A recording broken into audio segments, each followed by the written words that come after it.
तो अस्सलाम वालेकुम दोस्तों, लर्न एंड अर्न के यूट्यूब चैनल में खुशामदीद। अब हम अपने वेब डेवलपमेंट की कोर्स को आगे लेके बढ़ेंगे और उससे पहले अगर आपने प्लेलिस्ट को एक्सेस नहीं किया तो एक्सेस कर लें।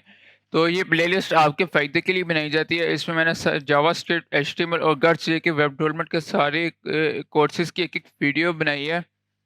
तो उसके साथ जो हमने पिछली वीडियो में देखा था कि अरे और ऑब्जेक्ट्स क्या होते हैं, ये वो पिछली वीडियो बहुत ही इम्पोर्टेंट टॉपिक है और उसके साथ-साथ आज हम फंक्शंस देखेंगे, तो ये फंक्शंस का टॉपिक भी बहुत ज़्यादा इम्पोर्टेंट है।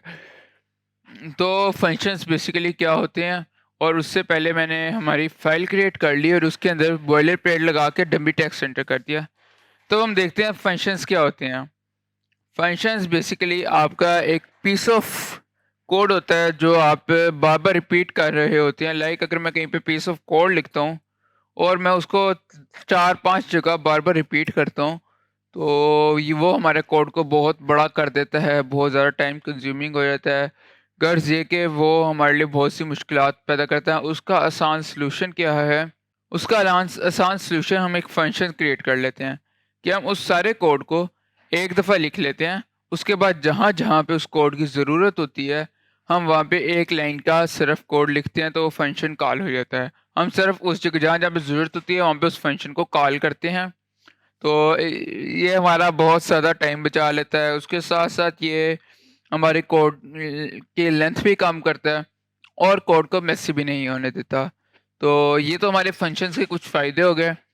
तो अब हम देखते हैं फ़ंक्शंस क्या होते हैं। तो सबसे पहले मैं कुछ टेक्स्ट एंटर करता हूँ और आपको समझाने की कोशिश करता हूँ। तो let text is equal to Ali, let text1 is equal to Umar, let text2 is equal to, और text2 के हम क्या वैल्यू दिए उसको हम देते हैं कासिम। और सिमिलरली हम text3 क्रिएट कर लेते हैं, तो मैं कहता हूँ let text3 is equal to Ahmad. तो हमने चार वेरिएबल्स क्रिएट कर लिए और उनको वैल्यूज़ दे दी। तो अब हम देखते हैं, मैं इनको कंसोल में प्रिंट करना चाहता हूँ और मैं चाहता हूँ कि ये कंसोल में कुछ इस तरह प्रिंट हो। तो मैं लिखता हूँ कंसोल डॉट लॉग और उसके बाद मैं लिखता हूँ text plus is learning web development. और फिर उसके बाद मैं इसको कोड को मुझे सिर्फ इन चारों पे बार-बार यही चीज़ प्रिंट करने के लिए मुझे ये कोड बार-बार लिखना पड़ेगा और डिफरेंट उसके साथ नेम के साथ। तो मैं जाता हूँ कंट्रोल वी करता हूँ और फिर पेस्ट इनको कर लेता हूँ। तो अब मैं यहाँ पे इनकी वैल्यूज़ चेंज कर लेता हूँ। 1 किया मैंने, सिमिलरली यहाँ पे मैं आके 2 कर देता हूँ और यहाँ पे आके मैं 3 कर देता हूँ। अब अगर मैं इसको सेव करूँ और पिछला सर्वर बंद करके नया सर्वर ओपन करूँ, तो आप देखेंगे ये हमारा सारा प्रिंट होने लग जाएगा। इंस्पेक्ट, और उसके बाद हम कंसोल में चले जाते हैं। कंसोल में आके देखा तो ये हमारा प्रिंट होने लग गया, Ali is learning web development. और फिर हम क्या करेंगे, अब हम चाहते क्या हैं, हम चाहते हैं कि हम ये बार-बार कोड ऐसे रिपीट ना करें। हम एक ही दफ़ा ये वाला कोड लिखें और हमारा काम हो जाए। जब हमें ज़रूरत हो, इस कोड की ज़रूरत हो इस पीस की, तो हम सिर्फ फंक्शन कॉल करें तो ये हो जाए। तो उसके लिए हम एक फंक्शन लिखते हैं। तो फंक्शन लिखने से पहले मैं इसको कमेंट आउट करता हूँ और इससे ऊपर हम फंक्शन लिखते हैं। तो आपने फंक्शंस का सिंटैक्स देख लेना है। वैसे भी हमें फंक्शन की स्टेटमेंट अवेलेबल है, उसको करें तो सिंटैक्स ऑटोमेटिकली आ जाता है। तो आपने फंक्शन का नाम देना है। मेरे फंक्शन का नाम है, क्योंकि लर्न लिख रहा हूँ, क्योंकि हमने वेब डेवलपमेंट लर्न कर रहे हैं, तो उसके लिए मैंने लर्न लिखा। फिर उसके बाद पैरामीटर आते हैं। पैरामीटर वो वैल्यू होती है जो वैल्यू हम अपने फंक्शन को देते हैं कि इस फंक्शन वैल्यू पे आपने काम करना है। तो इधर पैरामीटर मैं टेक्स्ट देता हूँ, टेक्स्ट दे दी और टेक्स्ट के अंदर मैं कोड लिख देता हूँ। ये वाला कोड मैंने कोड लिख दिया। तो अब हमारा फंक्शन काम करना चाहिए। इसके लिए मैंने इसको सेव किया और जाके देखूंगा तो ये काम नहीं करेगा, तो नहीं कर रहा। क्यों नहीं कर रहा? क्योंकि हमने फंक्शन तो क्रिएट कर लिया, लेकिन हमने उस फंक्शन को कॉल नहीं किया। हमने उस फंक्शन को जब तक कॉल नहीं करेंगे तो हमारा फंक्शन काम नहीं करेगा। तो कॉल करने के लिए हम क्या लिखेंगे? सिंपल लिखेंगे लर्न, और उसके बाद हम उसका पैरामीटर लिख देंगे जो हम देना चाह रहे हैं। मैंने टेक्स्ट लिख दिया। सिमिलरली आप कर सकते हैं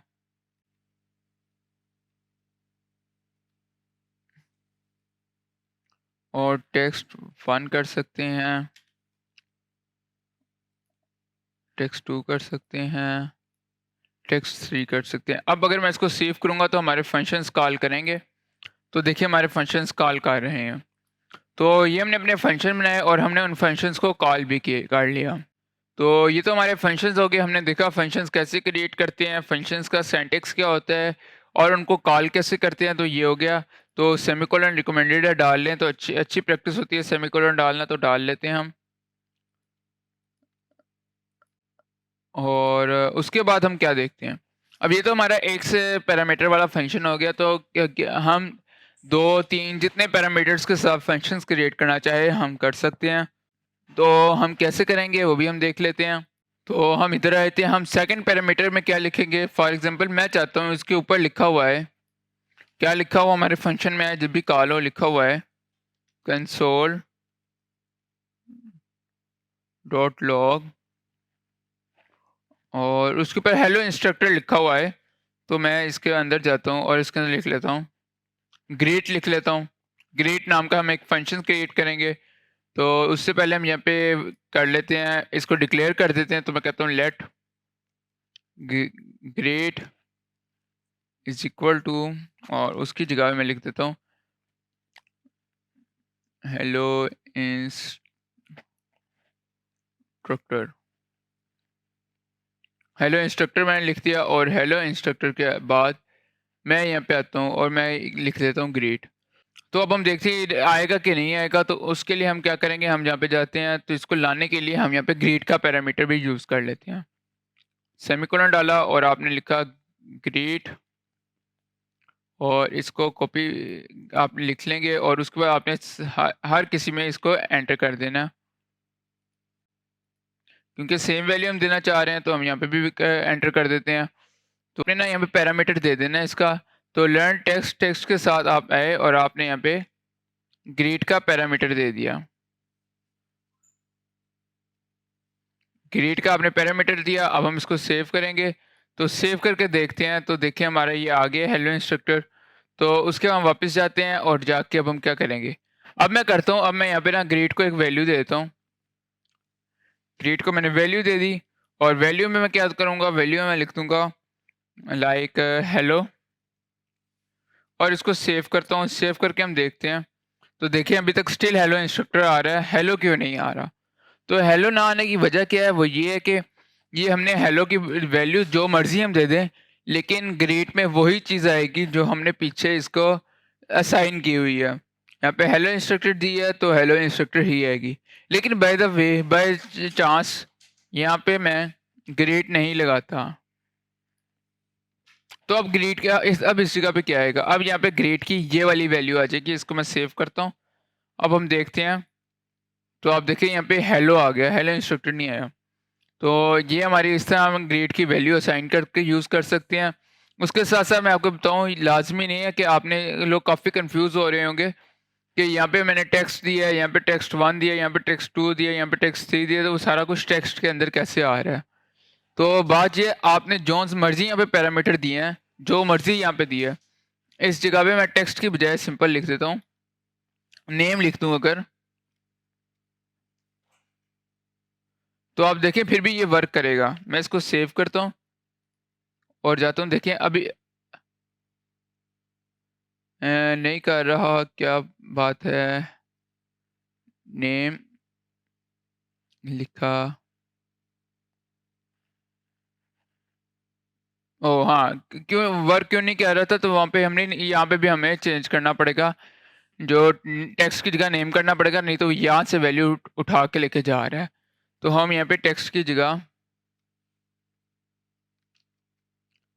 नेम कर देंगे। नेम करके अगर हम इसको सेव करते हैं तो देखें अब ये सारा कुछ सही तरह काम करने लग गया। तो अब यहाँ पे हुआ क्या, आप यहाँ पे जो मर्जी वैल्यूज़ दें, लेकिन आपके जहाँ पे कोड में जहाँ पे आपने दो पैरामीटर्स दिए हैं, जो पहला पैरामीटर होगा वो हमारे फंक्शंस के पहले पैरामीटर की जगह पे आएगा, जो सेकंड पैरामीटर आप यहाँ पे दे रहे हैं, जो वैल्यू सेकंड पैरामीटर को दे रहे हैं वो हमारे फंक्शंस के सेकंड पैरामीटर की वैल्यू पे आएगा। तो वो जो भी हो सकता है वो आप पे डिपेंड है। तो ये हमारा फंक्शंस आ गया, फंक्शंस को किस तरह हम यूज़ करते हैं ये आ गया। तो अब हम देखते हैं फंक्शंस में रिटर्न वैल्यू को रिटर्न कैसे करते हैं, क्योंकि इस फंक्शन में तो हम कोई वैल्यू रिटर्न नहीं कर रहे। तो जी बिल्कुल सही सुना, हम फंक्शन में रिटर्न भी कर सकते हैं जब इनकी ज़रूरत पड़ेगी। लाइक हम कोई बड़ी कैलकुलेशन अपने प्रोग्राम में कर रहे हैं और उसका आंसर हम रिटर्न करना चाह रहे हैं और रिटर्न करके आगे कहीं पे फंक्शन प्रोग्राम के अंदर ही कहीं पे यूज़ करना चाह रहे हैं, हम उसको शो नहीं करना चाह रहे, तो उसके लिए हम वैल्यू को रिटर्न फंक्शन को यूज़ करेंगे। तो रिटर्न फंक्शन के लिए आप क्या करेंगे, आपने लिख देना रिटर्न लिख दें, या फिर अगर मैं आपको एक नया फंक्शन क्रिएट करके बताऊं तो आपको ज़्यादा आसानी से समझ आएगी। मैं इसको कमेंट आउट कर देता हूं और यहाँ पे आता हूं, मैं कहता हूं let x is equal to 1, x is equal to 1, let y is equal to 2, let z is equal to 3। ये मैंने तीन वैल्यूज़ दी और मैं चाहता हूँ इनका सम होके मेरे सामने आए। तो मैं एक फंक्शन क्रिएट करता हूँ और इनसे पहले मैं यहाँ पे आता हूँ और मैं यहाँ पे लिखता हूँ फंक्शन, और फंक्शन का नाम मैं लिख देता हूँ सम, और सम में मैं लिख देता हूँ सम की वैल्यू में कि function sum X Y Z. तो मैं यहाँ पे लिखता हूँ let solve is equal to X plus Y plus Z, और मैं कहता हूँ रिटर्न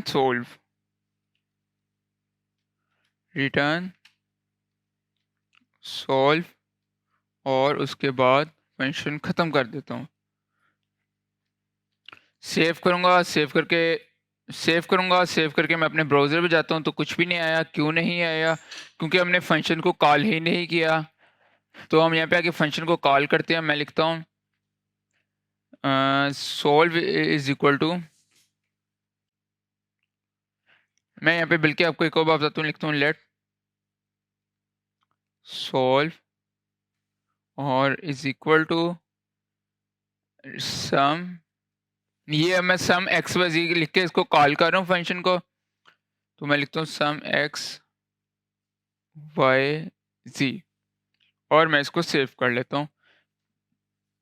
तो जैसे ही मैंने इसको सेव किया तो मैं यहाँ पे लिखूँगा console.log